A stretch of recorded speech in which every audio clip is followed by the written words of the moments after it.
Bog, Svima, Yasan Milko Medic, director de comunicaciones del Gervasky Dom, región de Valparaíso. Les comento que próximamente vía mail les enviaremos información relevante respecto de nuestro DOM. Quienes no reciban este mail, por favor, a través de mi WhatsApp, envíenme su dirección de correo electrónico. Asimismo, a nombre de nuestro presidente, el señor Janko Krestulovic, los quiero invitar a nuestra primera actividad de este año. Esta consiste en un cóctel y una ceremonia de reconocimiento a Patricia Stambuk y Dani Sakeyevich, quienes fueron galardonadas en Zagreb en las categorías de arte y cultura, liderazgo e innovación.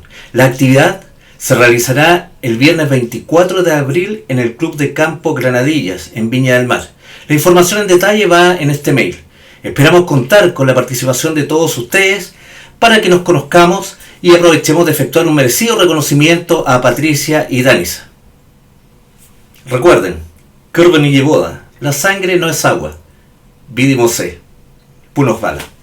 Bog.